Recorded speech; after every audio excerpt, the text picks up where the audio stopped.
So 3 years ago, my family and I were on vacation in Orlando, Florida. Since we live in the northern U.S., we decided to enjoy the fresh, delicious seafood this state had to offer. Or so we thought. Unfortunately, fresh and delicious seafood was not the case at one restaurant we went to, a family-friendly quote-unquote buffet-style restaurant in the southwestern corner of Orlando, not too far from SeaWorld, home of Shamu. It looked like a nice place to eat as we drove by.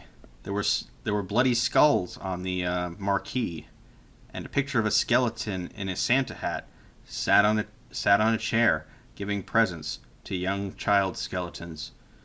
The decor was phenomenal. The restaurant was full of diners, and there was even one of those lobster tanks next to the hostess stand. The hostess was kind and cheerful, leading us to our table with a smile and a typical "have a good dinner" line before returning back to her job of taking people to tables. It's very, very hard job being a hostess. I don't know how they do it. You take people to tables. Very difficult.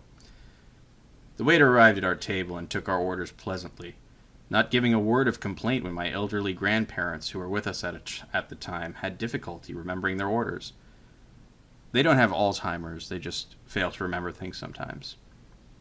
The waiter arrived at our table and took our orders pleasantly, not giving a word of complaint when my elderly grandparents, who were with us at that time, had trouble remembering their orders. Since it was a seafood restaurant that prided itself on its lobster dishes, my entire family ordered lobster.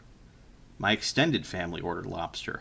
My aunt, uncle, stepson, grandson, grandfather, great-grandfather, second cousin, nephew, and even my neighbor and his entire family ordered the lobster.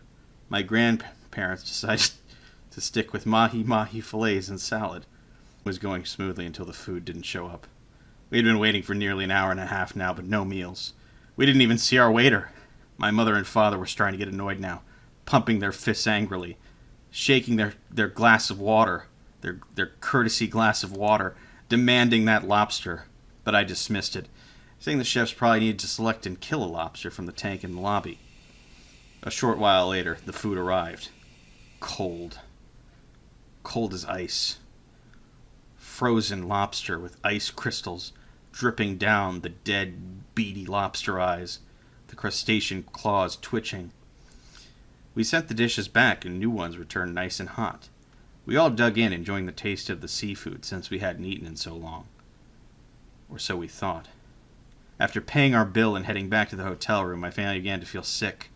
A few hours later, as we were all going to sleep, my sister projectile vomited all over the bed, shooting vomit all over the television, all over the sheets, all over the walls, all over the floor, all over the closet, outside the window, on the windowsill.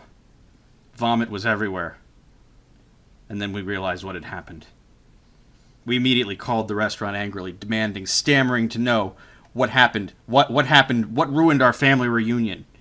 What terrible catastrophe tore our family gathering asunder?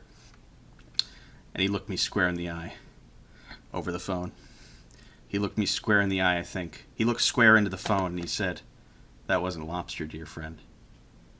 He went on a long rant now.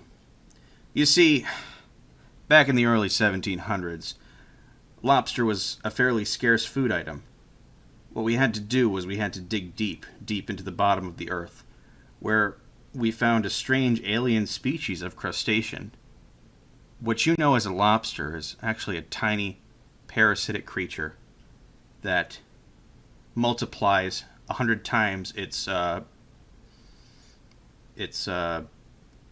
multiplies by 100. It lays eggs within itself. It gives birth to itself. It's a self-birthing lobster. The manager laughed, his laugh becoming more and more maniacal.